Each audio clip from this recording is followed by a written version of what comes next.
বড় লিঙ্গরাজ মন্দিরে জল ঢালতে গিয়ে আমার পায়ের অবস্থা খুবই খারাপ হয়ে গেল। তো কেমন আছে আমার প্রিয় সখা সখীগণ? আজ আমি মন্দিরে এই কুর্তিটা পরে যাব। দেখলে কিভাবে এক চুটকিতে রেডি হয়ে চলে আসলাম। যাই হোক, আর বেশি ঢপবাজি না মেরে চলো এখন যাওয়া যাক মন্দিরে।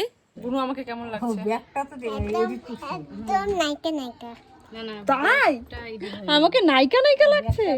বুনুর মুখে এত সুন্দর প্রশংসা শুনে আমি চলে আসলাম পুতুলিকা ফুল নিতে, কারণ এটাকে এখন আমি আমার চুলে লাগাবো। চুলে লাগানোর পর ফুলগুলো কেমন লাগছে বলো? আমার বোনকে ছেড়ে দোকানে সন্দেশ নিতে ঢুকেছি, আমার বোন আমার দিকে কিভাবে তাকিয়ে আছে। চলো এখন উপরে যাওয়া যায়। বাবাকে পূজা তো একদম সবুজ পরি সেজে এসেছে। এত গরম আর রোদের জন্য এই ফ্লোরটা এত গরম হয়ে গেছিল যে এখানে এক সেকেন্ডের জন্য দাঁড়ানো যাচ্ছিল না। তবুও মনকে শান্ত রেখে মহাদেবের মাথায় জল ঢেলে তারপর নিচে চলে আসলাম। উপরে এতটাই গরম ছিল, বুনু শুধু মহাদেবের মাথায় জল ঢেলে নেমে পড়েছিল, তাই এখানে বেলপাতা খাইতে দিচ্ছে। হবে না ভাই। তুই যা যা যা। কি তুই যা তুই যা। ভাগ বললো? খাইতে হবে না, খাইতে হবে না। আমার মা কি বললো? খাইতে হবে না আইসক্রিম। আরে খাইতে হবে না, আই খাই। না খাইতে হবে না। খাবো।